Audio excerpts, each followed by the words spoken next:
choice words. It's your favorite piece of shit, Nicholas Pardi. And with me today are two special people. We got Jomel. What's up? Isaiah. What's good? If you guys want to just like say a little bit about yourself real quick, kind of. Well, I'm Jomel.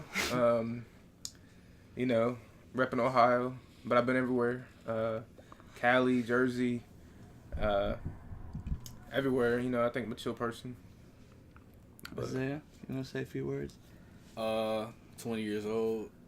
Yeah, that's it. That's all That's it, bro. All right. So for this episode, I kind of just wanted. I'm calling it perspectives. I feel like all of us probably have different perspectives in life. We're all at different points, going through different things. So I kind of just want to start from the beginning. We can start with you. Okay. Yeah, we can do it.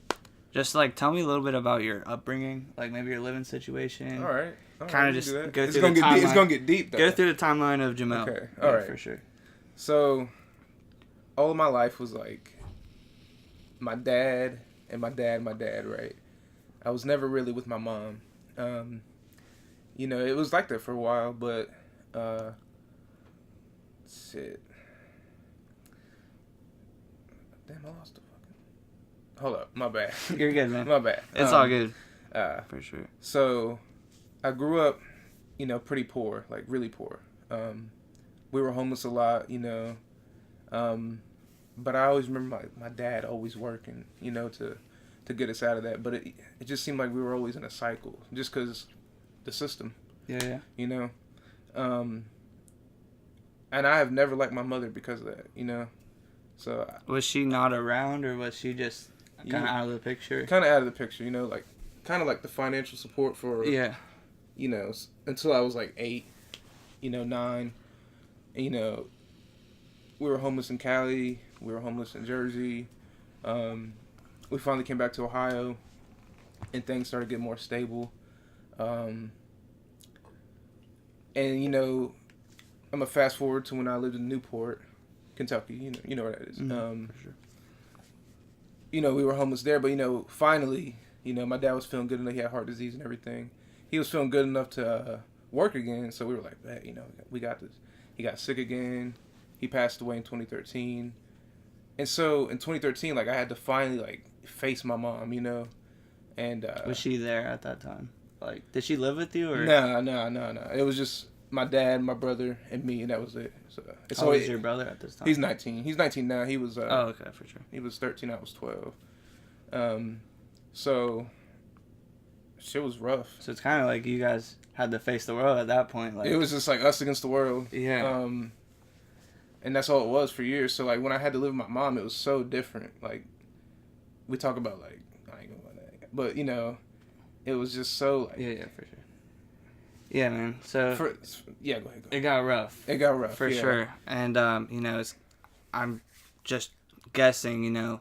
You lose your dad, and he was everything to you, right? And then you got to live with your mom, and it's like you feel like she never really supported you guys. So it's you kind of live with a disrespect, or maybe not a disrespect, or but kind of harsh feelings towards her, and you have to live with her with disrespect. It's just you try to have disrespect because that's your mom. You want to respect that person, but that's hard, man, for sure. Just never could do it. Isaiah, you wanna? Well, as you know, seeing you're my cousin. Yeah. My dad wasn't around as much, so my mom was the one who took care of us, and she took care of us a lot. And my dad would come in here and there, and kind of stuff like that. And then my mom I ended up living with my grandma for I think 3-4 years because my mom was beaten by a former boyfriend of hers.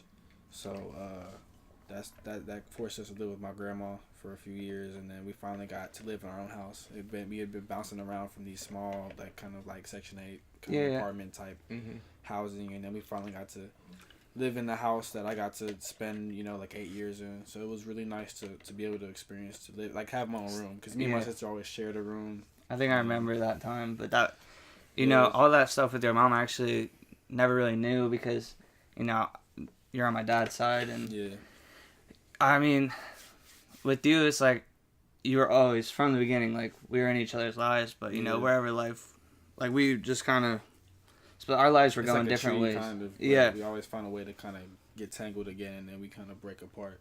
And are you at the house now that you've been at for a while? Actually, because of my little brother, if he wasn't there, I'd probably be in the house, but he gets his own room, my sister gets a room, my mom gets a room. I actually moved to my neighbor's house, so I live with my neighbor right now. He's giving me a place to stay, so I'm very grateful for that because I don't gotta pay rent. He just said, come in, just do the dishes, do stuff around the house, and you can stay. So for sure, man. Yeah, that's kind of, and so I'm blessed for that. That's because I didn't really go through what you went through. Yeah, and that's perspectives. You feel me? That's that's that's where we're at. Point. Yeah. So touching back on that, do you guys kind of apply those experiences living now, like growing up, say you never had stuff, do you want to kind of like take that information that you live with and all that shit and kind of put it towards your life now? Yeah, for sure. Like it makes me want to work harder and harder, especially now that I have a kid, Yeah. So like I never want that to happen to her at all. Like, I never want her to experience like being homeless, being without. It makes me want to work. Just gonna drive you because it's not only you got it's exactly. not like you got to worry about. It's a whole nother. It's another part of you. Exactly. That's part like that is part of you. That was So. Yeah, and I guess I kind of forgot to say my thing because I kind of want this to be like a comparison almost. Yeah. My upbringing was kind of just it was mostly stable. I mean, my dad got divorced from my mom when I was 3. We moved to Ohio. I saw my dad every other weekend. Then, that now I don't really see him that much, but he's in my life. Like I never had the troubles of not having a parent in my life. But in middle school, my sister started, getting into she got hooked on heroin, and that kind of just like fucked up the whole family. Like if anybody has a family member or anything with addiction, you realize like it's not just affecting that one person. It affects everybody. It affects everyone. Because my mom, she was focusing on like getting her daughter safe and off the streets, and my stepdad. And eventually things got fucked up with my mom. My stepdad for a little bit, he moved out, and then my mom was working or looking out for Dara, my sister, and that's a lot for one person to go through. Yeah, so it was just like. For a little time in my life, I felt alone. That's when I met Caleb, and he fucking, got me through some shit. And when you first found out about it, it was like a little later. Yeah, you kind of helped me through that shit too, and like, it got better for a while, and now my sister's in sober living, and she's gonna have to like live with that her whole life. Trying to get better, but I think right now I'm at the situation where like I'm good, I'm stable. I live with my parents, and they're cool. Everything's stable right now, for the most part. So I think I'm good. I mean I don't want to say my life was like super hard. I'm not trying to say that, but I think we all your own little struggle. Your own struggle. You can never compare someone's struggles because we all have a different perspective and different and way I we think interpreted that struggle through our life. So we can never compare. You can never really say like, "Oh, I had it harder than you." Like you, I grew up totally completely different. You can never compare that. You can never say, "Oh, I had it better than you. I had it harder than you." I don't like people like that. Right. All go through so it's all what makes you who you are now. All your struggles and all the stuff that happened. This shit's not a competition. Like when people you say something about your life and then they're like, "Bro, that's nothing to you." I had this person in my life that I dated, and like, I was getting sad and shit, and she's like, "You think your life is hard?" She's like, I hate to hear that. She was like, "Let me tell you about my shit," and I was like, look, I get your life is fucked up, but like, I just wish you wouldn't take away the struggles that I've been through. You never bring someone's struggle down to make yours. Like, It all impacts somebody, no matter what it is, even if it's the smallest thing, to somebody else who hasn't had the struggle that much, that just makes it so much worse for them. Yeah. Like, just because it's a tiny thing for somebody else, doesn't mean it impacted them a lot. More, a lot bigger than it for sure. It looks from the outside. So my next question kind of is, has there ever been this like one person in your life who you think has taught you the most? In your life, you kind of like, they helped you become the person you are today? I would say my dad. That's what. Yeah, I would sure. say my dad, because like he taught me literally like everything that I use every single day, like, you know, how to treat women, you know, just not being lazy, taking care of what you got to take care of, like just like everything I needed to know. And it was so strange because he taught me like all these things in perfect timing, you know, like right before he passed. So that's beautiful. yeah, so I mean, it's beautiful in a strange way. Yeah, it's. So, I mean, because that's tragic. I mean, what happened with him, but I mean, I'm glad you learned. Yeah, you can tell your dad impacted you a lot, and I think real. that's beautiful for real. It is. For you, has there been any one person, or is it? I mean, it's gonna be the opposite, because mama's gonna be my mom. Yeah. I watched her sacrifice a lot for us so we could eat. For sure, and that's always been apparent, you know, in our family. Like, you know, I remember Grandma telling us like all what Michelle's doing for you guys, and she was just like never stopped trying to help you guys, and like, she's a great person. Yeah, and then like just with my mom and that whole domestic violence, I saw my mom get kind of like beat in front of me. So to this day, I never want to see my mom go through that again. I never want to see another woman go through that again. Yeah. I vowed to that day, like, to never upset a woman or never hurt a woman. That changed my, like, that's how I treat. Like, I just can't do it. Can't be. For sure. Never want to see that happen to anyone that I know, and I would never want that to happen to my daughter. So, if I ever have one, so. Yeah. I think if I had to say one person, you know, probably my stepdad. I mean, he's just taught me how to be a man. He like whenever I did something wrong or anything, he never was like, "This makes you a bad person." He said, "You made a mistake, and this is how you're gonna fix it the next time, and you're just gonna keep going," you know. And he's been. Your dad was, kind of, because he.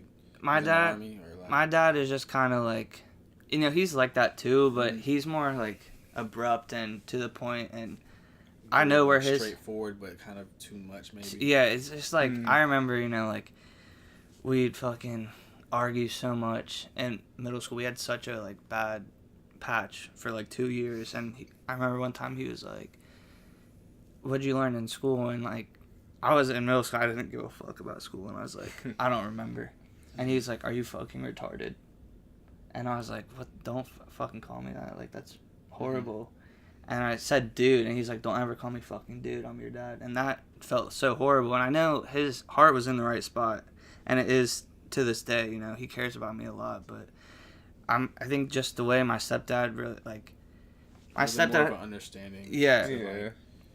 So I think he really just taught me the most about it, and I love my dad for sure. But my stepdad has just taught me everything I really know how to be a man. So and my dad is just like.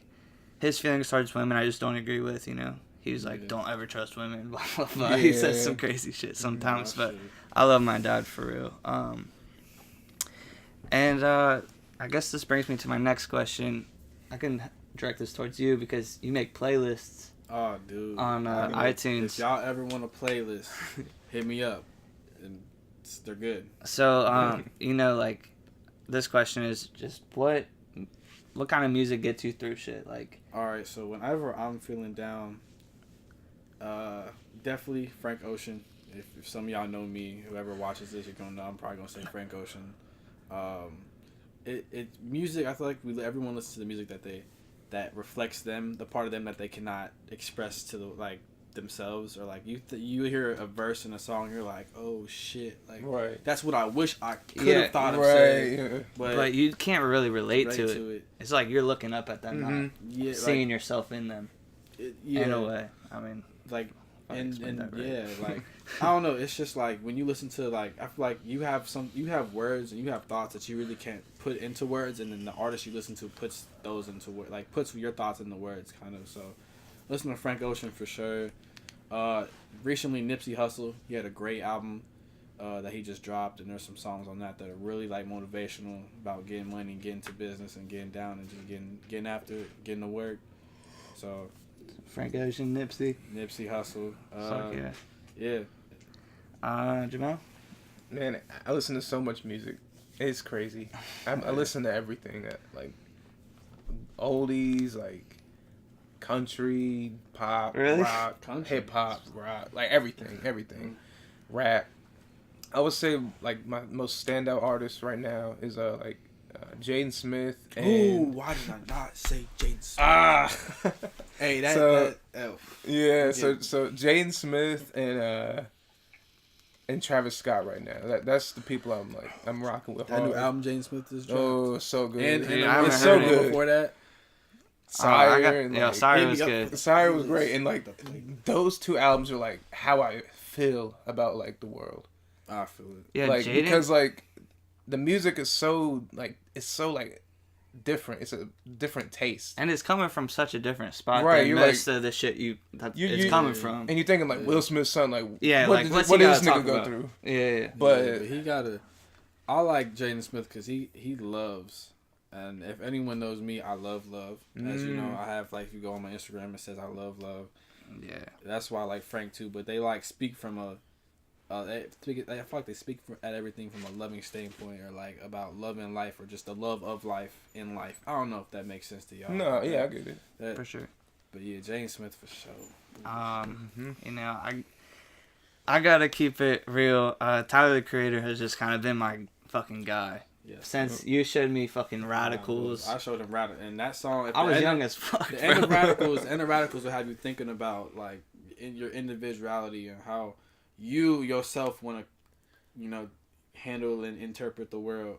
Because I feel like everyone is on such a road, such a narrow road with how they look at life. Yeah. But like you listen to End Radicals, and I listen to End Radicals. I'm like, it's like kill people, burn shit, fuck school. Yeah. And at the end of the song, talking about like fuck your traditions, fuck your religions. They're not mine. So they're not mine. Like let me figure out what I like, and then let me live my life by that. Because it's almost like people just get on the path that they've been taught, and they don't really give second thought. Yeah. So he kind of really just showed me like, I like here with my mom and my stepdad. I was never really raised into a religion, but my dad, he always pushed Catholicism. That's such a hard word for me to say, but I got it right. And I have no like issues with religion. Our grandma's very religious. She's a pastor? Or? Presbyterian. She's a youth director. Our grandmother's youth director. And she's like such an amazing woman. I just I'm not very religious. And like Tyler for me has kind of just helped me grow as an individual, get into the clothes I like and all this shit. So. Since 13, I've been rocking with him, and I stay rocking with him. Fucking, listen to all Mac Miller's old shit. Oh, Mac Miller. Fucking goddamn. Yeah. Rest in peace, Mac Miller. Rest in peace, Mac Miller. Yeah, I know he's watching from above, even though I just said I'm not religious. But, anyways, what would you guys say was like the hardest thing you've had to deal with or go through? And this doesn't have to be like an external situation. It could be like a moral dilemma or a mistake you had to deal with or whatever. I mean, I have. So, and you don't gotta throw it out on the table. I'm not saying expose yourself or nothing, but You said the most stressful or just what was the hardest thing you had to go through? Damn. Right. That's a deep question for sure. I don't even know if I know. Hardest thing I had to go through. Probably my senior year. Right before, or two things happened. So, right before I was supposed to go, I called the coach. I said I need to get my helmet. And he said, oh, well, you're not enrolled in the school anymore. And I was confused, like, why am I not enrolled in the school? And he said, oh, well, you need to call student affairs or something like that. Called student affairs, like, oh yeah, Isaiah, you're not enrolled anymore because you stole from the store or whatever. Oh yeah, this wasn't your college. This is right before I was supposed. This is like 2 weeks before I'm supposed to go up to school. Yeah. So I'm like, why am I not enrolled? Like, why haven't I heard about this? Like, they thought I stole. I definitely bought a shirt with my credit card, and I ended up finding out that they got a video of me, I guess, taking a shirt out of my bag.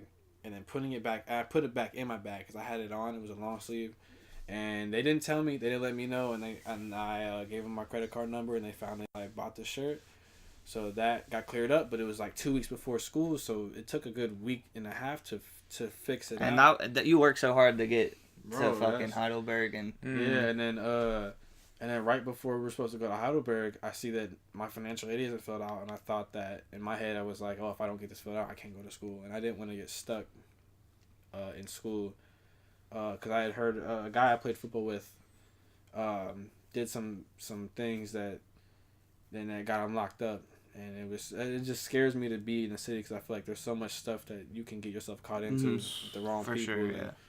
So that's why I was scared. I was afraid that I wasn't gonna be able to like be successful if I didn't go now. Which I actually look at that decision and I think I could have waited a year, even if I wasn't able to go to Heidelberg. So I don't Yeah, know. like looking back at you realize you could always bounce back. But I mean, at that time, I'm sure that was Dude, fucking horrible. I did I not want remember. to be at home. Yeah, I cried in the car on the way up there because I was like, because it was either we're gonna go there and they're gonna tell us I You couldn't go. Or... I couldn't enroll, or we were gonna go up there and we were gonna get signed in, play. I was gonna be on the team and like all that other stuff. So, Jomel, you got anything? Yeah, I do. I'm gonna say 2014, the year after my dad passed. It was freshman year. It was just the craziest year, man. The craziest year. Like, people don't believe this. Like, I had to... let me clear it up. My mom had... What do you call it? She sold the rights to her car. What do you call it? The title? Title, yeah. She sold it. So, she got, like...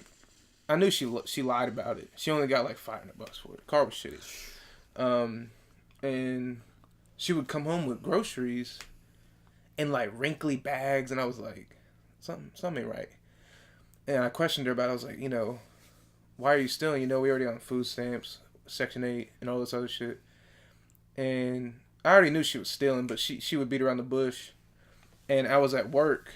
And the most embarrassing feeling in my life, I think, was a cop coming into my job and was like, "Are you Jomel Baker?" And I was like, "That's me. I mean, obviously."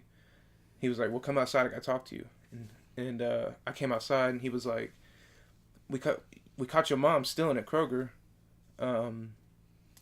She's in the back of the squad car right now. Do you need a ride home tonight?" And I was like, "I'll walk." It wasn't really that far. So I get home that night. This was like the first like time I cussed at my parent. Like the first time like I was actually like, "Fuck you." And I said like why? I asked why, and then she just flipped out, and I was like, you don't seem like my mom. Like, you seem like somebody that's just like... That's just there. That's just there. Like, you just like... It's not like a motherly thing. Yeah, like, it's not a motherly thing. And I was just like... I'm just hurt. Like, I don't even know what to say to you. And then it just escalated. Yeah. And I'm sure... How old were you at that time? 15. Dude, that's when you're like... When your hormones and shit. Yeah, how do you look at that situation now? Because I have a theory, I guess, but I know that you said that she stole. Do you ever look back at it as she stole so that there could be food on the table? Here's the thing, though. Like, I thought about that so much at first. I was like, she is trying to support us, but it kept going on for so long. Yeah. And she could have got a job. She just didn't want to work, and I knew that, and that's what hurt more. And I was like, I guess she just don't want to take care of us, or, this and that. Did she do drugs or anything like that? I don't know. Yeah. I never. All I know is she did drink a lot. I can't confirm like if she was. Doing coke or whatever. Right. But how's your relationship with her now? Is it still just? It's just up in the air, man. Just. Do you ever see her? Do you live with her? No, I don't live with her. I live with my girlfriend and her mom. Okay. So my brother's still there. I mean. Does he ever talk to you about stuff that's going on? It's just getting worse, man. It's getting worse. You might want to get him out of there, man. Yeah, he's 19. And I just keep telling him like, bro, you just gotta go. Is he planning to go to college at all? Or? He said he was gonna go this past summer, but he ain't gone yet. But he's just been working. He's just been grinding to get out of there. Keeping yourself busy, I think, is like so important. That's a key. That is so key. It really is key. Keeping yourself busy. But I'm so thankful for this podcast. I could be doing a ton of other bullshit right now. But, yeah. But no, that was just like the realest time of my life. And right after that, I don't want to take up too much time. No. Right after that, she was fighting like, suicide and all this.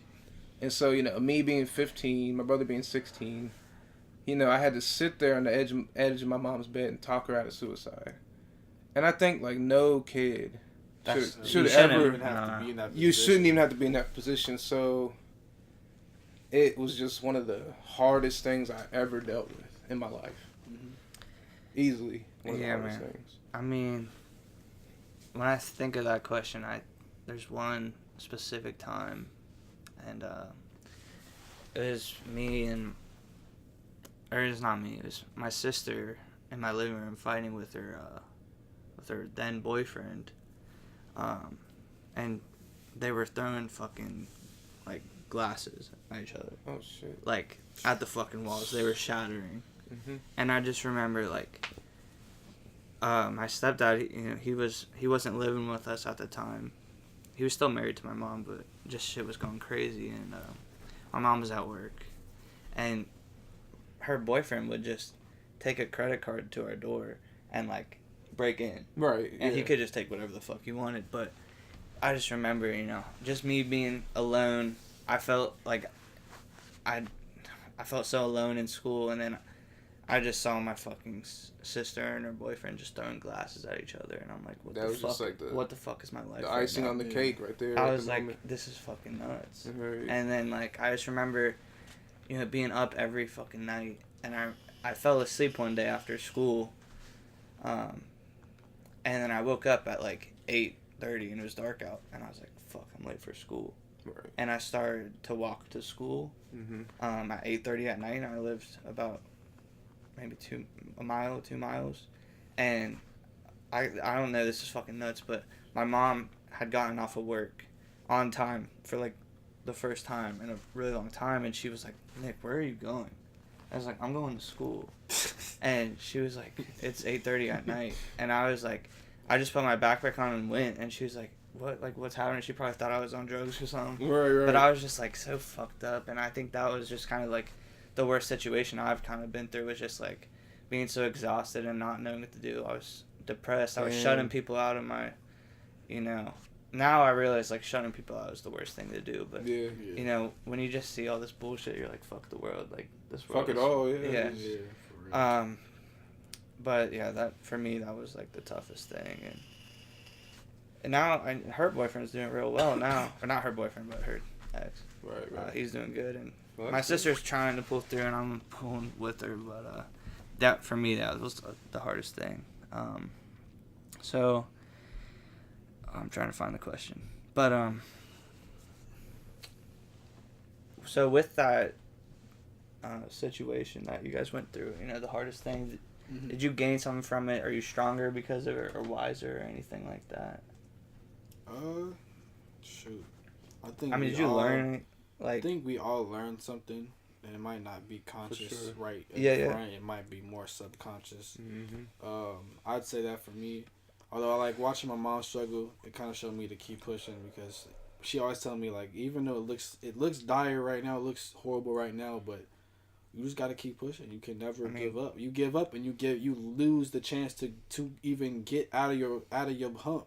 Yeah. You lose that chance. So if you shut down and you're like, oh, I'm gonna forget this. I'm done doing this. I'm done. You're giving up on yourself, because you're not giving yourself a chance to even become successful, to be happy. So when you decide, oh, I'm just gonna be sad, can't do that. You can't. And that's something that my mom's like taught me. So whenever I got a friend that's like, oh man, like I don't want to do this anymore, I'm gonna give up. Like, I'm like, man, don't do that. Like, you gotta keep this. Life is a journey. You have to keep if you continue to live like you have a lot of time, and like you cannot do that. Like, you have to keep pushing so that you can have an opportunity and to be something, or to like, I don't know, you gotta keep pushing. You can never give up on yourself. I think time heals all wounds. Like, that's just something I hold dear to my heart.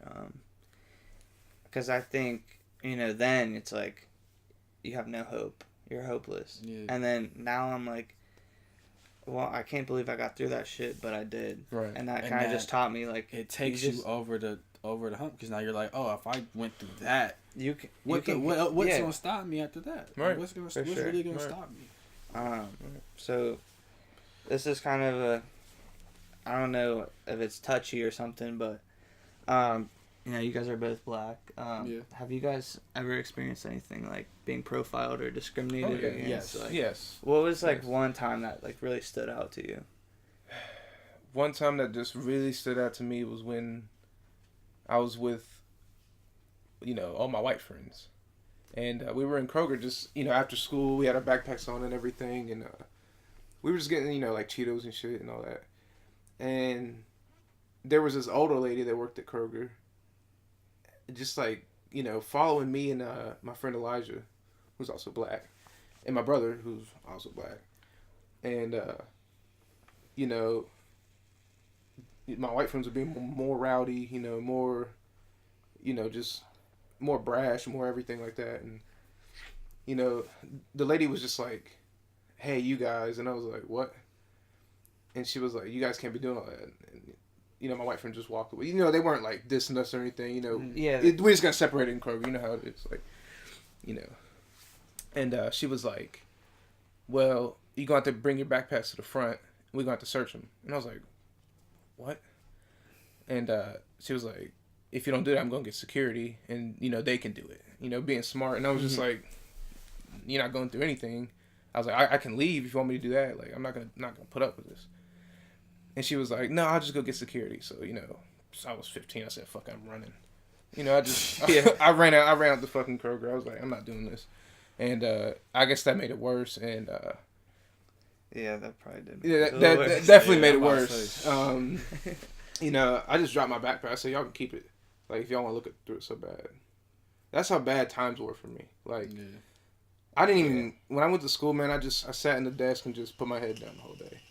I didn't care what happened. Like, the highlight of my day was going to Kroger and being with my friends. Like, and not going to Kroger, but being with them and doing stuff with them. Connecting. Yeah, and so when she did that, I was just like, man, like, I can't enjoy my home life. I can enjoy life with my friends. I said, keep the fucking backpack. I don't care about the backpack. Like, look through that shit if you want to, And it all resolved. Like, I came back the next day, and I was like, I'm really sorry for running and all that shit. Like, but, I felt so, like, it still didn't feel right, because I knew it was just, like, blatant racism. Like, you know what I'm saying? Like, yeah. Like, they never questioned your white friends. Right? They never did. And it was nothing against them. Like, those are my dudes. Like, But I just think things would have gone a little differently if they stayed, like, in our vicinity.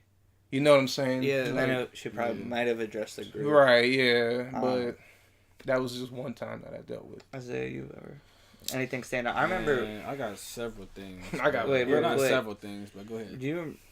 There was somebody at your school, your high school, and, like, they had a ton of black friends and all this shit, and then they just said some crazy shit on Instagram. Do you remember that? I think I know you're talking about, and I'm not gonna mention names. No, don't. It was a girl and her boyfriend who, like, were posting, like, Confederate flag stuff on their Instagram, and then everyone in the school was, like, getting on them, and they took it to heart, and they started calling that. I don't know. I don't honestly, because I was out of high school. It was a year after I left, but there's a few instances with racism, I guess, or whatever you call it at Princeton, but I don't really have that much information on that. But. I was just wondering, because that's the one time I know that happened, like, kind of to do with you.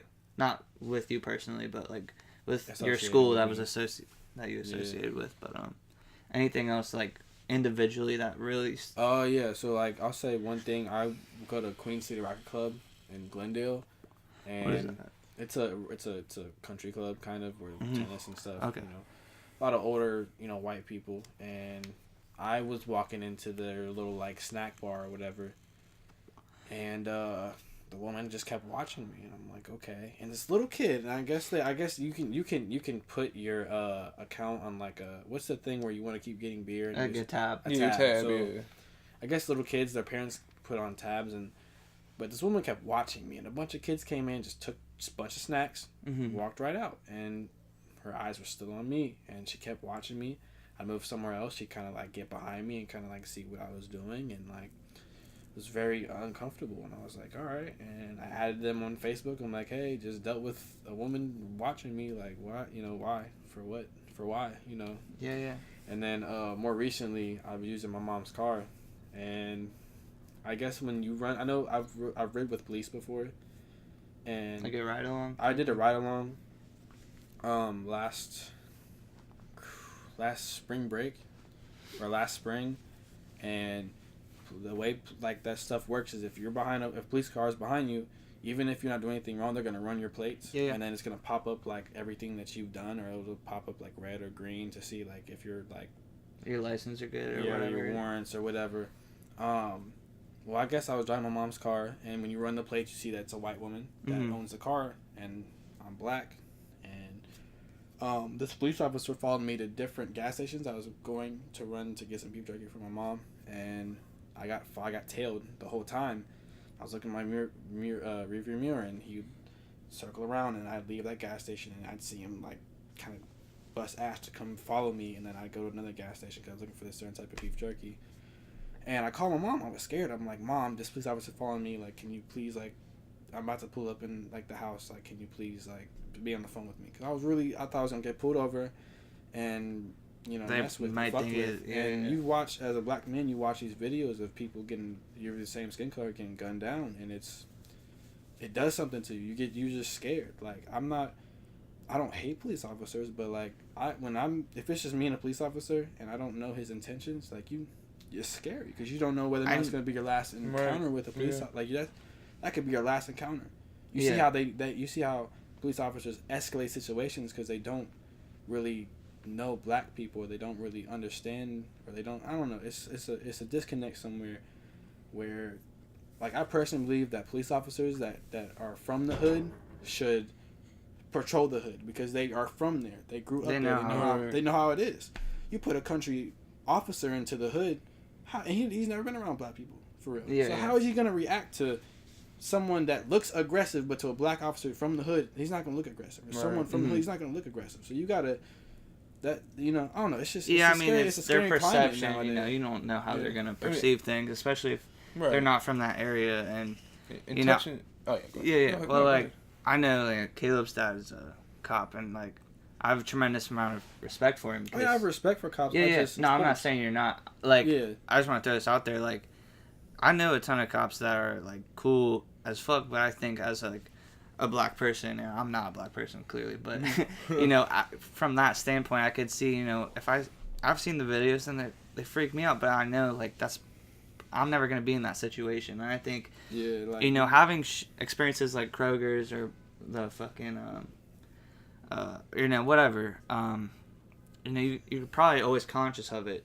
Dude, it's the thing when you see a police officer, you kind of your heart drops a little because you never know. Like you never know. Like I said, you see these videos of people who like what they do does not warrant death. Yeah, it does not warrant death. Like there's no, and that's the problem is that we know that even if we do the right thing, we can still die, or like we can still get shot. And that's just scary. That's the reality in America today is that that's what we fear. I don't want to die when dealing with police. No one wants to die when dealing with police, but that's something that only feel like we have to deal with, and the other part of America doesn't, and because they don't ever experience it, they can never put themselves in your shoes because they don't know anything else. It's something that they'll never understand. Never have to understand, and never have to experience. It's definitely a constant fear, especially seeing like the Eric Garner video. That was in New York, right? Yeah. There's a whole video of a man. They choked him out. They choked him out. Like that. What he did. That freaked me the fuck out. What he did not warrant death whatsoever. Right. They said he was selling cigarettes. Like, I guess he deserves it. Man, there's just so many things that people actually do that are bad. You could be doing, but and they had like 10 guys on it, and like he had him in a choke lock. If you really think he's a threat, put him in handcuffs. Yeah, and that's the thing. Like, and going to that, like there's a video of a man who is dealing with a special needs patient, and the police had them at gunpoint, and he had his hands up the whole time, and they still shot him. So like when people say, "Oh, if you just do the right thing," he had like a toy truck or something, right? Something like he was trying to talk to him. They didn't kill him, though, did they? They didn't kill him, but they shot him in like the leg. They shot him, and he had his hands up on the ground, and it's like when people tell us like, "Oh, just do what they say and don't worry," like. I can do. That's the thing is you can do what they say and still get shot. Yeah, you can still die. Like, you can still get shot. Like what? That's not that's not something that we. No you can't take that lightly. Bro. You can't. Like that's. It's just one of those things that we're always looking out for. Yeah. Like you said, seeing a cop, like Isaiah just said, like seeing a cop is like your heart just starts racing, and you're like, yeah, your heart. You could do nothing. You could be doing nothing wrong. It's just literally, and you think like, oh, you think I'm doing about, something wrong. I mean, I can understand at least that. Like, Yeah, I'll be like- driving the cops behind me. I'm like, yeah, you can fuck, understand. I'll Oh, slow you down. damn, I'm you like, got to, yeah, slow but down. I'm not But, like- scared for my life. I'm like scared you- for a ticket. Like, Right. Like That's you're in two the different store, things. like something like these videos pop up everywhere, and like people are in convenience stores, people are in their own homes, outside, and everywhere. So you see a cop, like, you know, probably just getting like something to eat on his break or something like that, and you're like, just don't do nothing. Like, I wish- there's that thing in your head that's just like, yeah, like, you just know, play cool, yeah, just- whatever. yeah. Even though you're not doing anything Yeah. wrong. And I think I really wish that this would be talked about more, like, with police and, yeah, you know, minorities Mhm. and their concerns. I think, you know, I love this country. I think it's beautiful that we can have these discussions and, Yeah. like, we can say, not fuck being- the government, right, whatever, and not be yeah. prosecuted for it. But I just, you know, I think it'd be so awesome if we could, I don't know how this would work, but if we could just, you know, get the right people in the same room, whether it's Yeah. policy change or whatever, just, like, address the issues and, like, at least they can know what other people are experiencing and their fears. And that's the thing is, like, I was at Hawking College this past year, and I was in a class with a bunch of, like, country kids who, like, probably had never seen a black, you know. Or, Yeah, and that's you know, that's the thing And- too. And I'm not gonna blame somebody. I mean, I'm like circumstantially, I'm not gonna blame somebody for not really knowing how to, like, relate with black people if they've never like Yeah. ever met some of them before, like met a black person. But I mean, or fuck, was I going with that? But, like, I get how people can be culture shocked or Yeah. just not, you know, like in China, when a black person goes there, they're like, you have to be from Africa, and you'll be like, no, I'm from America, and they'll right. be They like, instantly think like, like not Africa. like Nigeria, like where, and it's nuts. And it's like just because they've never been around that, and I don't think cops who've never been around a black person should be cops. Like, I think that's just, I understand where that is, but go on. What I was gonna say, You're good. You're good. No, what I was gonna say though is that I went to a school where I was with a lot of, like, I went to school with majority white people. There was only 2 other black kids in my class, and we had the whole, like, kneeling conversation, and they were so, like, very close-minded to the idea that someone or like a black person can experience these things. And I basically, like, kind of, like, opened up for the classroom and basically said, like, all these things about being profiled and being followed, and about how my dad had told me that he would fit a robbery description, and some cop cars surrounded his car, and while I was in the back seat, dragged him out of the car and proceeded to beat him, and he wasn't even the suspect, and they were kind of blown away by it. I guess some of them kind of saw where I was coming from, and they were like, oh wow, like, this is someone who has experienced this stuff. But, like, a lot of the time they at first they were very like, no, whatever this you're is saying okay, is not right. It's not right, or it's not real. And that's the big thing is I think that black people just want to be, our experience should be validated. It should be, Yeah.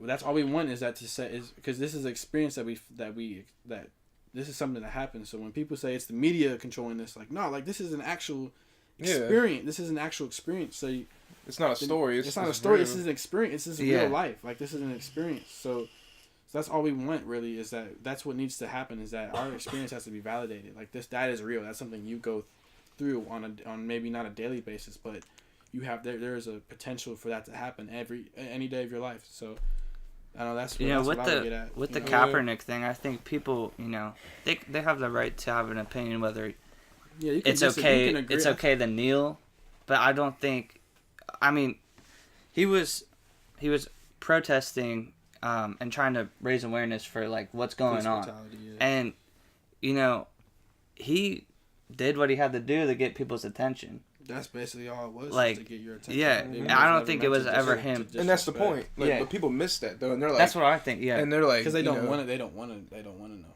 Yeah, they just don't want to know. They don't really want to do. I think that. My bad. I think that so many people in America are so closed off because here in America, like, you get to choose exactly what you want to do. So let's say you want to just zone out every black person you hear, or you want to zone out the news that says, like, you know, black people are getting shot in the streets. You can do that. Yes, and that's the thing, is that it'll only matter until it happens to someone they know. Yep. Yep. Right, that's when it becomes a problem. You cannot, and that's the thing. I think that's a big thing, is that because I'm black and because you're white, until it happens to someone that looks like you won't really care, or you won't really be able to have like that similar feeling, or that sense of like at that home, like it hits home, like it hits home. Like, it doesn't hit home if they don't look like you. Yeah, I kind of heard that if a 40-year-old dies from a heroin overdose, you don't really feel it. But if someone your at family. your age, or like someone like Mac Miller who dies of an overdose, who's kind of our age or around that, you kind of feel it more. Yeah. You know, like it's something that it has to hit home, and for a lot of people it doesn't hit home. It doesn't really like affect them, so they don't really care. I heard this one thing, like, and I'm just gonna throw this out there, you know. I think, like, Second Amendment, I think people have the right, you know, I'm not gonna ever say that's not okay, but I do think, you know, we have problems with that. Yeah. And I heard somebody say this shit, like, they were saying, like, you know, I don't wish we ever had another, like, mass shooting, but they said if I got to choose, you know, where it would be, it'd be, like, just, like, at some politicians, because their, like, point was, like, if it happened to them, maybe they would understand why shit needs to be changed. That's like, it's fucked up to say that, like, you know, but like, you get the point. For that to happen to them, they'd be like, oh, it happened. This is what happens, and this is what people go through, and people die from this shit. I mean, that's a whole discussion. I think there's that conversation is so complicated that, like, I'm not about to get into that. But I just thought that was, you know, like, kind of related to, like, if it's not happening to you, you don't really care. Yeah, there's no reason to care if it's not happening to you. So or at least someone you know or you care about. So if it's not happening to someone close, then it doesn't really matter to you. So my next question is, like, you know, with your perspective on life and what you've, you know, came to know yourself as a person, like, what is your ultimate goal in life? You know, whether it's living your life a certain way, or just, you know, what you want to be remembered for. What do you think that thing is? Do you know it yet? I mean, I know for you have a daughter, and I'm sure, like, just giving her the best life she could have. That's it. I mean, for me, I want to work so hard to just ensure that her future is, you know, so secure, and I want to leave a legacy that is just hard work. Mm-hmm. Hard work gets you where you need to go. Now, like, obviously you're gonna struggle. Yeah. Like, this life adversity is inevitable. Exactly. And I think it's important to face adversity.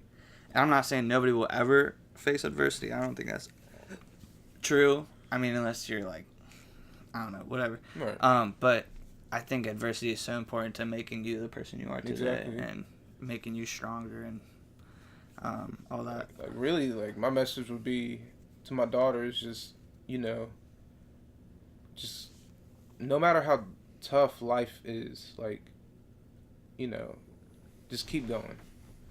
Because you're always going to have a purpose, no matter what. Yeah.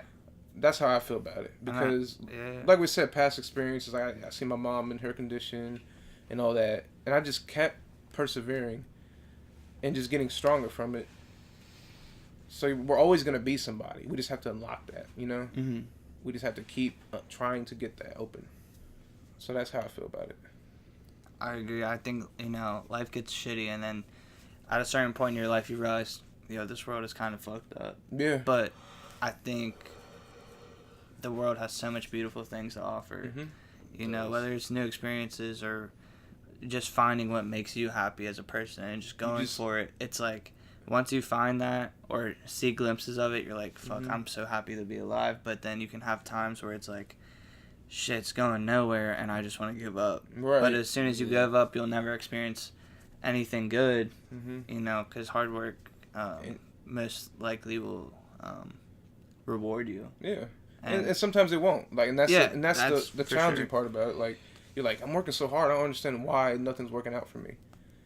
That doesn't mean, it just means that opportunity. That just means there's a better opportunity, right, in the future, for you. So if you saw a smaller opportunity, like from your perspective, like that opportunity to like the whole grand scheme of things was a small opportunity, but the next opportunity that's gonna open up for you, that's you're gonna get because it's a bigger one. It's made for you, and that's where you're gonna thrive. Yeah, for sure. And so this is towards Jomel. You know, what has like fatherhood taught you? You know, it's been not too long. Yeah. But I mean, just so much, man.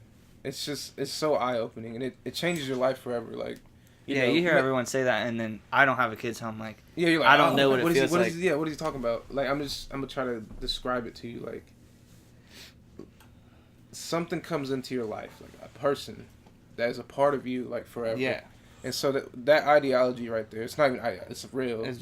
It's right in front of you, and you have to just be the best person you can, and just it's just so much. It's so much to go into. But all I know is, like, I love my daughter so much, and I know I have to provide for her, and just, it's taught me to be a better person no matter what. Like, petty situations that I dealt in high school, like, people, just being petty, just normal petty shit. Every high school. Every high school kid knows about it. You just can't, like, stuff that used to piss you off so much, it doesn't matter now. Yeah, because you have someone that's way more important than all that shit. It's more important than the piss poor arguments you might get in with your spouse. More important than, the next video game that's dropping. More important than who the fuck's smoking weed. Who's gonna go pick up a pack. Who's gonna go do this and that. Who's gonna go get a PlayStation. None of that shit matters no more. Like, that's a whole nother life to do. Like, right. You can't be involved in all that shit no more. Like, and parents that do that, like, they're doing the wrong thing. Like, they're just doing the wrong thing. Like, so yeah. The biggest thing that fatherhood has taught me is just to be the absolute best person you can for your kids. Hell yeah, man. That's really it. And another question about that was, like, what were you thinking in the delivery room? Like, were you freaking out? Oh, man, I wasn't, I was very calm and, like, collected the whole time. And when I got into the surgery room, because Bree got a C-section, I got in there and I broke down because, like, it was all so real. Like, I saw her bleeding and everything, and I saw my daughter come out of her, and it was just so, like, I was like, this is, like I said, this is like forever. She's there because of right, you. Yeah, and I held her for the first time, and it was just so, like, that's it's a feeling that's just, like, it's indescribable. Yeah, dude, it's holy just, fuck. It takes you away, man. It takes you away. She's super cute. Yeah. God damn, that's a cute ass kid. Yeah. And yeah, we got more questions for you, man. Yeah, let's keep going. Galib. So Galib, right? Okay. Yeah, so my dad had take it away. My dad had a little art thing he ran. He had a little his side hustle, and he made about $1,500, like, just drawing stuff. He was really good at drawing, and he would sell this to, like, different people in the world. Send it to him digitally or physically, whatever the case may be. And Galib was in Syria, and back in 2013 when the war was going on and everything, like, bad. Yeah, and then, like, the world faced the refugee crisis. Yeah, like that was when it was just starting, like, fresh. Yeah, I wrote a paper on that shit. And so Galib was, like, one of them dudes that, he spoke fluent English. He would talk to us on the phone, like. Because Syria was a developed country, like, like ours, before the Civil War. Yeah. I mean, so literally, like, I was 13 talking to this 18-year-old dude.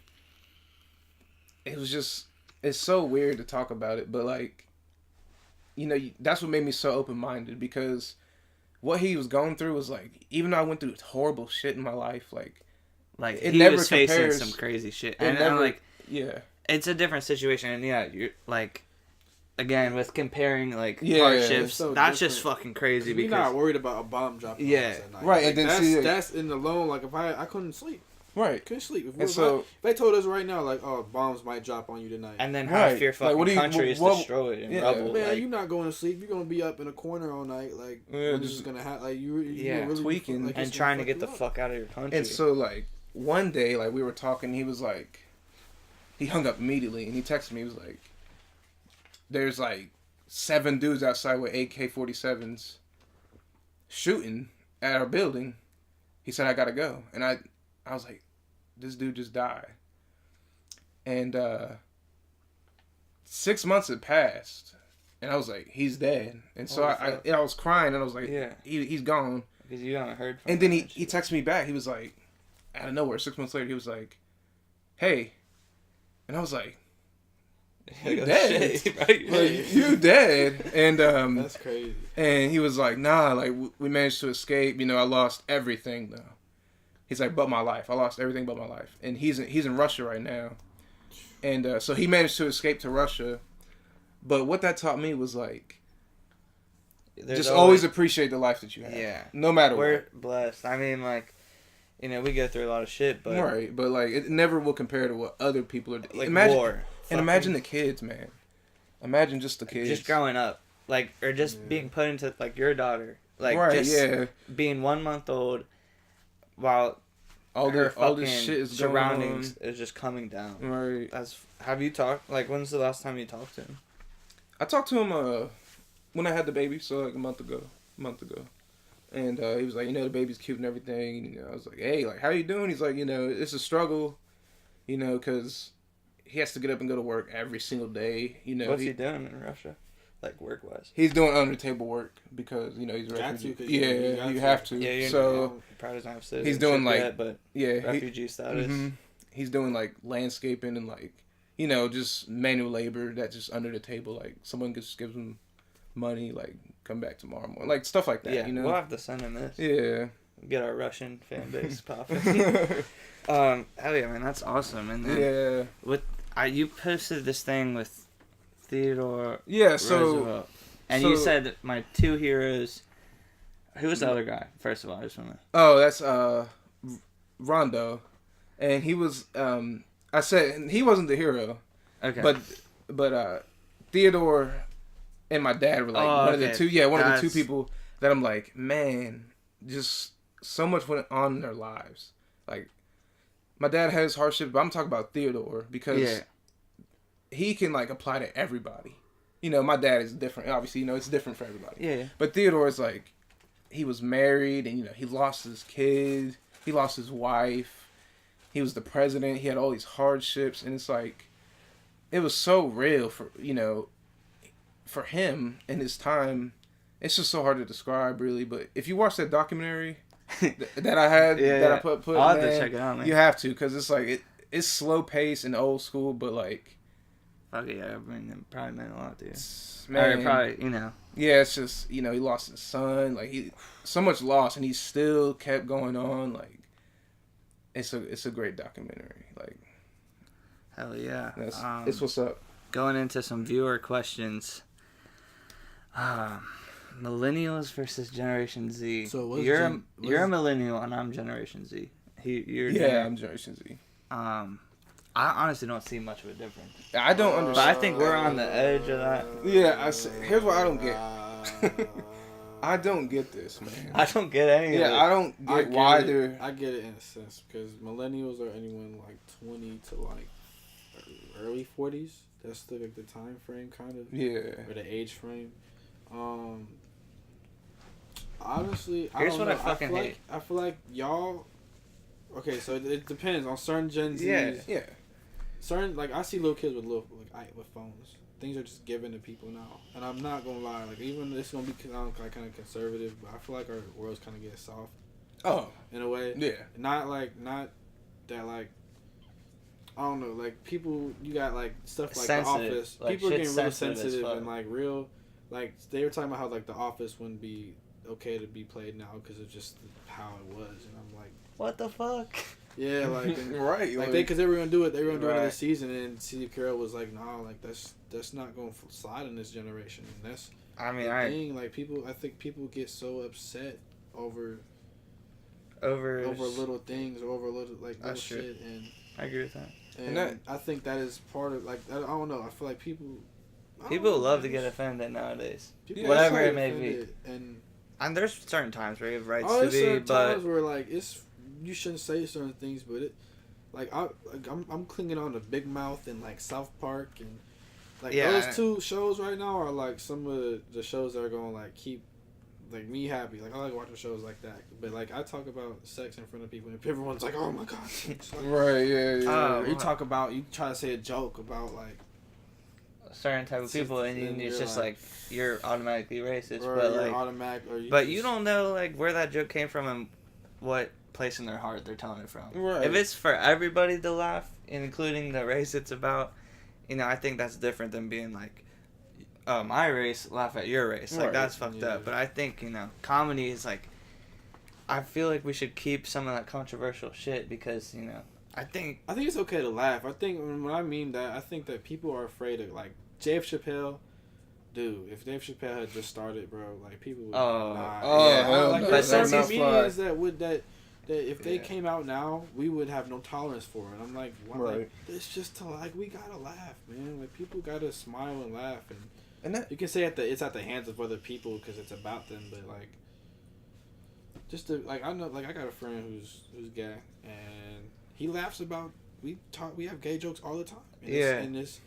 And I guess from that perspective, like, we can joke about that shit and it'd be funny. Yeah, and then if someone was looking in and they'd be like, "Oh," and they were gay, offensive, it's never that deep. But like I said, I think times are changing. So we saw mid-90s. Mid-90s, we saw mid-90s. Really good. That's a good movie. Jonah Hill, and they say faggot a lot. But had a lot of. He got a ton of shit for that. Yeah, he did. That was representative of the time. And like that's his whole like vision behind that movie was to, not sugarcoat anything and really be representative and not fucking misrepresent skateboarding and 90s culture, but also not make it cheesy of like just nostalgic shit. Dude, like that movie was a very real movie. Yeah, like very like real of the times and it really reflected the 90s. Like, everything about it, like, it was very, like you said, it was a very nostalgic movie because it kind of like brought you back to when you were a kid. And like, but he didn't throw in like shit. Like he never threw in like Ataris and shit just to like show the time. He just showed culture. Like he just showed. Like, and he was never didn't do too much. It was perfect. Everything was so it was just perfectly laid out, and it made it. The movie really flowed well, and I didn't know when it was gonna end really because it was like a cycle of this kid's life, but it was like what they were doing in the 90s. Not every kid was on an Atari playing. Like some kids had to just go outside and just chill and be outside all the time. And that's what he did. He was just outside with his boys all the time. So I felt like even though it's about the 90s, we can all relate to that movie, and I don't want to make this podcast about the mid 90s, but fuck it, that shit's a good movie. It was a good movie. Check that shit out.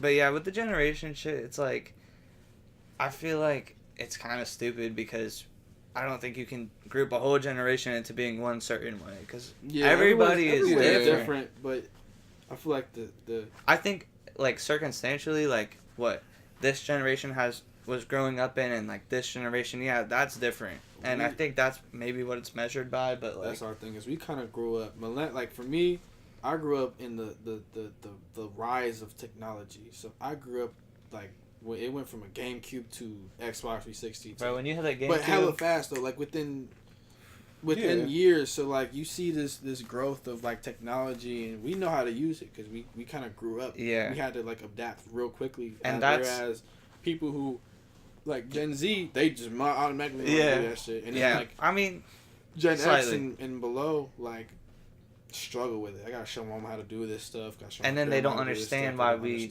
like it, but that's just I mean, it's not that important to us, but like we just grew up with this, so it's normal. It's going to be necessary for the future. Yeah, for sure. I guarantee you there won't be a stage in our life where we won't use technology, we won't use phones, we won't use texting, we won't use social media. Like, it's all going to be there. Like it is all I don't know. It's just all there. It's gonna be. They're gonna make it so it's mandatory to use that stuff. Like there's no getting away from it. No. And touching back to like softness, man. It's just the shit kids do now, man. Yeah. The shit kids do. I wouldn't even say soft. I just feel people are so soft, sensitive. Sensitive. Yeah, like sensitive. I mean, like it seems like the meme culture. I'm gonna get into this like real quick though. Yeah, for sure. No. Because like when memes were like, y'all remember old memes like the troll face, with like the white bars, and like the black bars. text. People shit. like, oh, that's so fucking funny, and now it's like they're offended. So Like, they're that's not fucked up. okay. yeah, it's not. Look, the memes are fucked up, but they're funny as hell. They're funny. That's like, the point. Yeah. It's just to laugh. Just to laugh. It makes like, me laugh. Like, Nothing some serious. Really It's makes not me serious as shit. Like, it's just funny how memes went from like a funny face to like Yeah, somebody like, getting shot in you the head remember and like that some fucking- music playing, like all distorted and shit. yeah, all distorted. Fucking like, boneless pizza and shit like that. It's just crazy how like that actually offends people. Yeah, but you remember, like, memes used to be that fucking big that Yeah, kid like, with the yeah. fucking fists and shit. It's just And now it's like, you know, it kind of took a everyone gotta turn be and it's like sensitive. crazy as fuck. Everyone has to be courteous of everyone else's feelings, and and that's the thing is I'm not gonna teach my kids to I'm not gonna say teach my kids to do that, and I know it might fall. I don't know. It's complicated because if I have kids, like, But there's a difference between blatant disrespect and then humorous, like that's something to be found funny and not be taken too seriously, and then you're right, just being something like straight fuck up all just this shit. Yeah, But- man, for sure. It's fucked up. Yeah, I mean, definitely the world is pretty sensitive. this is getting more sensitive. Yeah, every no, single for sure. day. Everyone just wants to jump on every. Like you watch Twitter, you look on Twitter, and someone will say Twitter's something as a fucking joke, insane. and someone just gets so upset, and it's like it's just a joke. For like, just, I remember this girl wore a prom dress. I don't know if you guys know about this, but it was like a It was like you talking about the Japanese thing? yeah, it was like a almost traditional, like a new take on it. Yeah. And then fucking this guy was like, "My culture is not your prom dress," and all this shit, and like he got like 200,000 retweets for that shit, but like. She wasn't trying to like appropriate his shit or anything. Like she liked that dress. There's a difference between cultural appropriation and just like wanting to be a part of it. Yeah. I mean, she obviously appreciated the beauty in the dress. That's why she wore it. Right. Yeah. And then like but then you got people wearing like blackface or that's making their eyes. that's Like, just you make your eye like when you're or like you got like there's a difference, and I think cultures are meant to be shared. But when you start to it's when you make a mockery of that culture. Right. It's when you mock it. You should, like, whenever you're wearing a cultural dress, you should always say, like, this is something from this person's culture, and this is, you know, I mean, you should always acknowledge that that you should always acknowledge the culture, that so people aren't. I don't think, but the thing was, it was just like a design, and she had a genuine appreciation for it, and then this dude's like, fuck that, you can't like my shit. And then this dude, I forget, he tweeted this other thing, like way back before it, because I saw somebody look into his shit, and he said something like, I'm eating fucking like hot tamales with a fork, this is why America was invented. And like he was showing like two cultures merging and all this shit, and then he's like, but you wear a prom dress with a fucking oriental, you know, design on it? Yeah, just kind of two-faced, Yeah, it's like, dude, come on, just like let people appreciate shit. Yeah.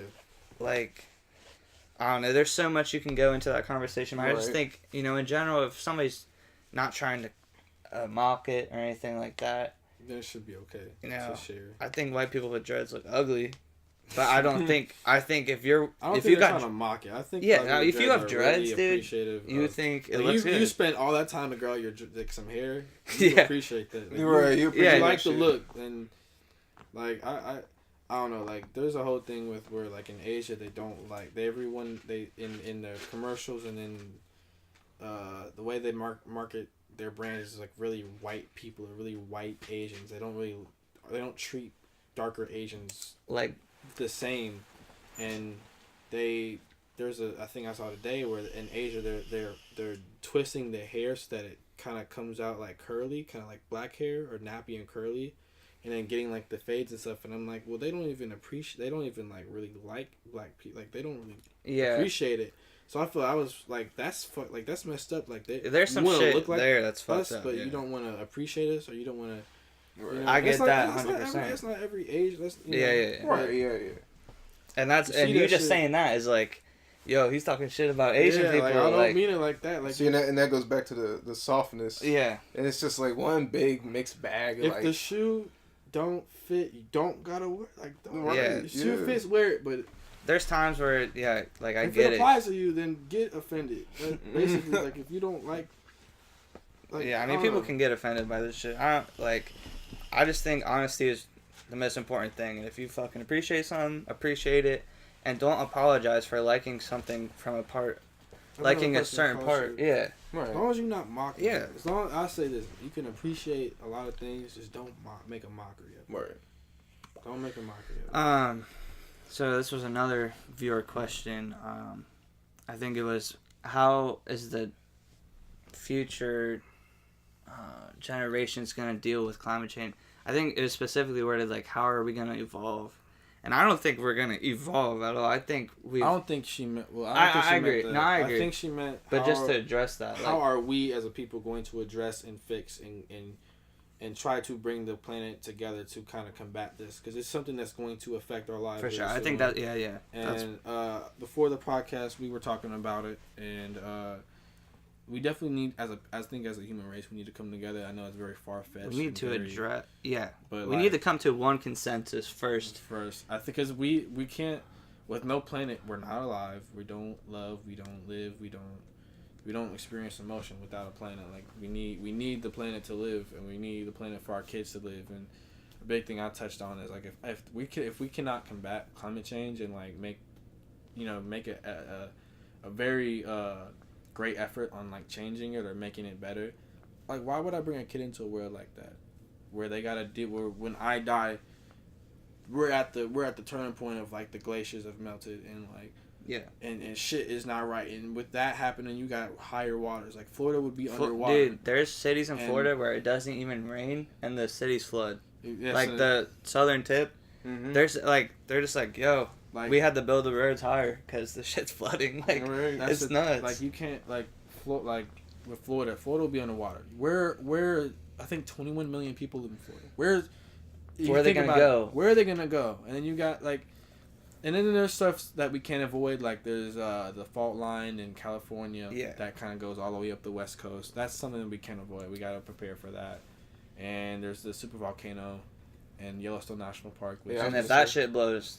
Then like we're gonna have to deal with that, and I don't feel right bringing a child into a world where I don't know. I just don't want to bring I don't want them to have to deal with that. You think about how he said like I don't want my child to deal with being homeless or deal with those things, and that's just another thing to worry about for your kid. Thing to worry about, like like I said, why bring someone into that? It's like bringing someone like it's like having candy on the table and saying like, come in here and you got a gun ready for him, like, like get ready for this shit, like here like here's some candy, like you I get think, to live, but you might die real soon. Like. I think climate change exists without human. The climate has been changing. Oh yeah, for sure, definitely. Without our involvement, since the dawn of time. But the problem is we can never agree whether we are increasing the problem, excelling it, and there's actually like scientists like thinking of ways to fucking combat this shit. And like even like politicians and all this shit. We gotta save the earth, man. We really do, earth, man. We gotta preserve it, man. Like, bro. Because I don't know if y'all ever played like Fallout. I love Fallout. I hate to deal with that. I don't like that game. I don't know. But no. Just the story though, like the resource war. I think that's very realistic. That's the only thing.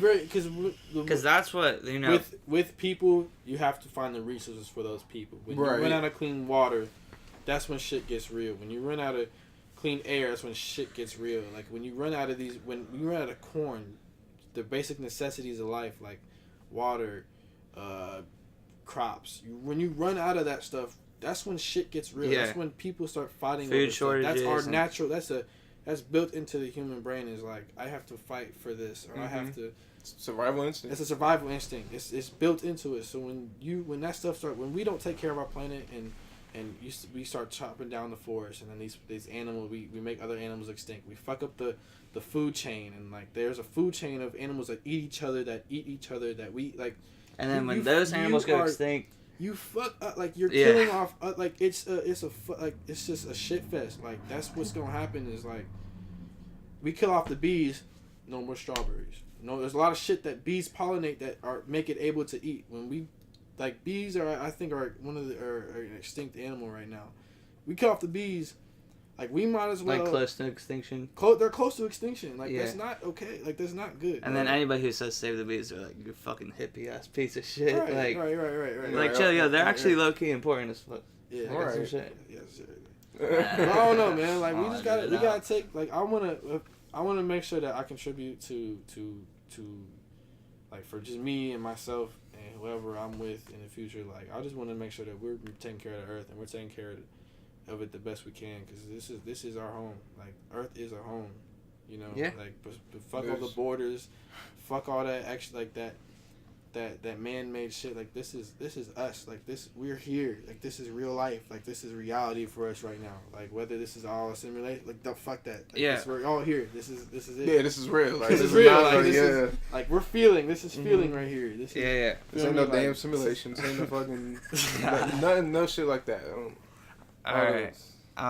So another one of your followers sent in this question, and it's about black households versus white households, and I have only lived in one type of household. Y'all can guess what that is. But you guys have. Well, how about you go first? All right. You go first. Yeah, my household. You know, I can't really like. It's just normal to me what my household was. I mean, you know, no seasoning allowed in the house. I'm just fucking joking. I came up with that way before this shit, but yeah, shit's normal. I mean, like, I remember, like, I don't know, when I first got that little ass iPod, and I was just listening to fucking, like, All Star, like, you know, that song from Shrek. Yeah. That was the type of shit I listened to in Green Day and shit. And then it's like, I mean, that just seemed normal to me. And then I got into rap, and I was like, oh shit, like, they're black. This shit jumps. That shit jumps. Jumps. And like, you know, that was cool. And I'm glad I live in a household that like appreciates everyone. And my mom's fucking cool as shit. My stepdad's cool as shit. He teaches at North College Hill. You know, that's a black school. Like he's with the shit. Like that's where it's at. Yeah. So I mean, like, it was never like, you know, this is the way we live and fuck everyone else's way of living. Like it's always like came from an understanding point. But yeah, I mean, I just, you know, I never said like, or I guess, you know, my parents weren't that strict. I mean, I never like cussed out my parents. But I know that's like sometimes a stereotype. Like, white people say "fuck you" to your parents and shit. Like, we get beat the fuck down for that. But I never, you know, I never did that. So, and I don't think I was ever like super spoiled. I mean, I'm lucky. You know, I got the fucking PlayStation for Christmas and shit like that. And black people get that too. Like, I'm not saying, like, black people can't fucking get that shit. I'm just saying, you know, for me, I never had to, like, worry about anything. But for the most part, yeah, shit's just been, like, chill, steady. I mean, nothing crazy, but I don't think that's, like, different for you guys. I mean, maybe it is, just given your situation in your life, but... I'm gonna start with the black home first. I was with my dad, his sister, and my grandma. I mean, like, yeah, it's hard to like. It's really hard. Say. Well, it's what you've grown up with. It's living with black people is it's all the cliches, I guess, that you see on like the memes, you see in like movies and shit like that, like. Oh, I'm gonna beat your ass, boy! Don't do that shit again. Like it's all that, but it's also like a lot of love. Like it's tough love. Yeah, it's more tough love than it is like, oh, like how you doing today? Like it's not like, you know, with my dad, the rare moments were like where we sat down and talked like, oh, I love you, like that. It was tough love, and he would tell me like, oh, you know, I love you, right? Like, you know, stuff like that. But it wasn't like all the time. It was always like tough love and, you know, stuff like that.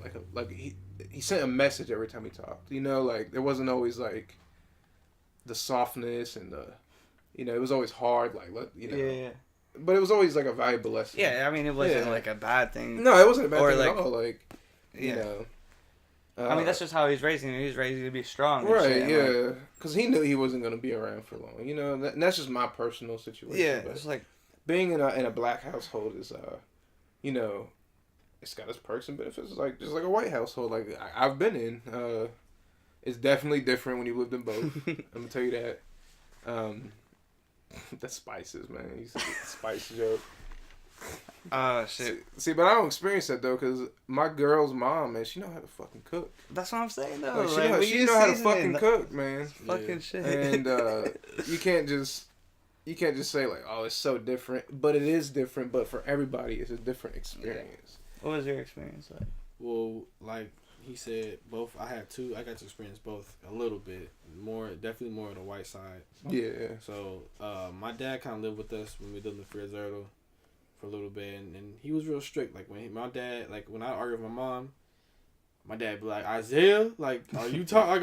Yeah. So how are you talking to your mom? When my dad told me that I immediately like sit straight up, like, you know. So when I feel like without him, like I feel like with him I would be a different man today, or a different person. I'm not even a man. I was just gonna say a different person today. But like with my mom and just living with them, I wouldn't say I yelled at my mom sometimes. Like I got mad at her because I don't know, there are things I didn't agree with, and then just when I lived with my grandma, I felt like they definitely try to take the black out of me, or like the ghetto or whatever, because I just wasn't on their radar. Well, not even that. It's just like my grandma wouldn't let me watch BET. She wouldn't let me watch, and kids my age were doing that. Like black kids my age were watching BET, and they were going like that, you know. So when I finally got to deal with a lot of black kids, like in middle school, I didn't know how to react. I didn't get capped on in elementary school. That's I went to Glendale. Yeah. Like I went to. That's one thing I didn't touch on. My majority white school where they didn't really do that. Like they joked on each other, but like I got to middle school, I didn't know about brushing my hair. I had no idea about brushing my hair. I had dandruff. I didn't know how to do waves. Yeah. I didn't know how to do any of that. Like I had no idea because I wanted my name to be John. At a point, my name is Isaiah, and like I went to this museum, I guess the Air Museum in Baltimore, and the man I wanted someone to come down and like be his dummy or his guinea pig or whatever, and I was like, I want to come down. Instead of telling them my name was Isaiah, I told him my name was John. I wanted my name to be John. Like I was so I spent my days watching Animal Planet and Nickelodeon and Natural Geographic, like none. Like I was when I've had BET on. Grandpa be like, turn it off, like that's not good for you, like they disrespect women, and they like I'm like, I don't know, I don't necessarily agree with that. I never did, and I feel like like I said, I didn't know about brushing hair, I didn't know about waves, I didn't know about do-rags, and I didn't know about any of that shit. Like I did not know about it. So for me to go in the middle school, I didn't know how to deal with black people, to be honest. Like I had lived with them, but it was just the way they handled things compared to the way that my mom and stuff handled things. Like it just was so different. Yeah. So I didn't really like I said, I was just not used to I was used to black people like that. So I didn't know, like, so getting capped on was weird. Getting talked shit on was weird. Like the way it wasn't even like, at first I felt threatened by it, but now I'm more welcoming to it. I kind of know I've kind of assimilated into that, and who I would probably be if I had been with my dad and he had been there in my life. So that's kind of the differences for me. Yeah, I agree. Like going to school, like for me, it was kind of like you said, like it was more like black, but like my dad wasn't. I don't know how you say ghetto, or he wasn't like that, And so like when I did live with my mom and dad, it was kind of weird because they didn't get along, but they never really showed that at first. But when I went to school in Newport, I remember getting like fucking flamed on, bro. Like niggas was making fun of my shoes, and like, damn, you look like Biggie Smalls, and like I was like, damn, all right, hold up. And I didn't know what to say. I would just sit there and be like, yeah, damn. you would have, because you wouldn't have watched, because like I said, my grandma wouldn't let me watch BET. Right, I wasn't allowed to, so I wouldn't even. So even though like there was music videos on BET, there was also the shows in the TV, right? Like Martin and like all these different like things that I kind of missed out on because I wasn't able to watch that. I wasn't allowed to, and I wasn't allowed to. I wasn't allowed to necessarily be black. I had to, I grew up in Glendale, like. The church I went to, like, a lot of racist people, like a lot of older, rich, white, conservative, racist people. So I don't know. I think my grandma and grandpa kind of protected me from from from judgment, because they knew that if I had come in there with the afro or with the cornrows, like my little brother, he's mixed, but he's like your color, so he looks white. My grandma hates it when his dad gives him cornrows because she calls it ghetto, and I'm like, man, you can't say that. Like that's never been okay with me, or to hear, like, that's what I've heard that's what I've heard that she said about my little brother when he gets cornrows. I think I like it. You should be happy in your hair. Like that's a cultural thing. Like that's not something to be ashamed of. Yeah, you can't put it in a box and say ghetto. Yeah. You can't put it into a. You can't say, oh, that's not okay. Like no, like that's something I think I've always missed out on, was being able to really be black, or to accept it at a young age. Instead, I wanted to be white. Or I wanted my name to be John. Yeah. I wanted my name to be John. Like I wanted my name to be Dimitri. That's crazy. I don't know why. I just always wanted to be called Dimitri. Dimitri. But like, yeah, one thing I agree on is like, man, it's just, I appreciate my black heritage so much, but I felt like I was never really fully educated on it, you know? Mm-hmm. Like, I never really felt like connected with, like, you know, my grandma, my aunt. My dad taught me, you know, what I needed to know, but he never went into detail about it.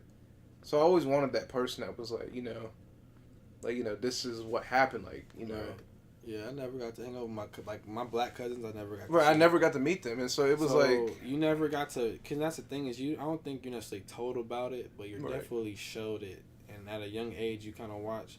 But I think of the person I would be if my dad had been more involved, and we went to my other family reunions with my other family, like, who I would be, what I'd be able to... Like, I don't know, it's just... You never know. I came on, you know, I'm here now, how I am, how I'm supposed to be. It's all for a purpose and a reason, but I always think, like, what would I have been if I was allowed to be? Yeah, if you just hung on the black side. I was allowed to be black. You know, not that I wasn't allowed to be black, but like things that black people do, I wasn't allowed to do. So, yeah. Yeah, man. And I think, you know, just with the original question, black versus white household, you know, whatever. At the end of the day, it's all just human connection. Like, however it's given. You know, everybody just wants to be loved and is loved. Like, no matter what your race is. I mean, yeah, different cultures, you know, raise people differently. Right. But at the end of the day, you know, it's all the same concept. Like, raising the person you want your kids to be and shit like that. Right. Just one more question real quick. You guys went to white schools for a little bit? Yeah. Like, predominantly? Oh, yeah. Have you guys ever been, because I see this shit at my school, have you guys ever been in, like, a situation where, like, kids are low-key being, like, kind of sus and racist, but, like, you kind of just gotta let it slide because you're fucking, you're outnumbered. Like... Let me get into this, because